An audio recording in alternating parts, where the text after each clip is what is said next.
ঘুরে আসলাম হরিণালয় থেকে। এটা রাজারহাটের কাছে, ইকো পার্কের কাছে, গেট নাম্বার 6-এর কাছে। প্রথমে ভাবলাম দৌড়েই চলে যাব, কিন্তু পারলাম না।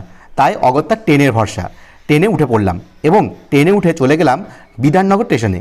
সেখান থেকে 300 টাকা অটো ভাড়া দিয়ে পৌঁছে গেলাম গেট নাম্বার 6-এর কাছে, হরিণালয়ের কাছে। প্রথমেই প্রচুর পাখি দেখা যাচ্ছে, বিভিন্ন রকমের ম্যাকাও থেকে শুরু করে টিয়া পাখি, কাকাতুয়া সব কিছু। আমরা চলে গেলাম জিরাফ, জেব্রা এবং কিছু মাংকি দেখার জন্য। প্রথমে জিরাফটাকে ডাকলাম, কত ডাকলাম, কিন্তু পাত্তা দিল না। যেরকম কেউ আমাকে পাত্তা দেয় না, সেরকম ও পাত্তা দিল না। এরপর দেখলাম দুজন জিরাফ খুব গুরুত্বপূর্ণ আলোচনা করছে। কী আলোচনা ঠিক জানি না।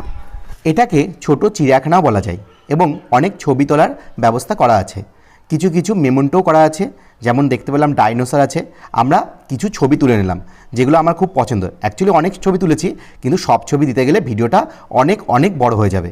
তাই আমরা চলে গেলাম পরের টপিকে, যেখানে আমরা দেখতে পাচ্ছি একটা কুমিরকে ডাকলাম এবং হাঁ করে পাত্তা দিল। এতদিনে কেউ আমাকে পাত্তা দিয়েছে, যাক, খুব ভালো লাগলো দেখে যে কেউ তো পাত্তা দিচ্ছে।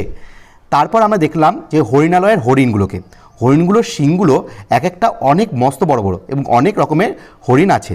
শিংগুলো দেখে আমার খুব লোভ লাগছিল।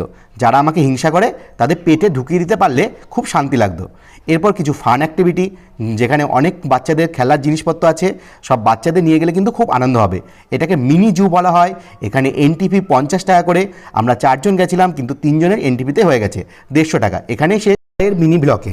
তার জন্য সঙ্গে থাকতে হবে, সাবস্ক্রাইব করতে হবে এবং ভিডিওটাকে লাইক করতে হবে। Thank you, keep watching, keep sharing.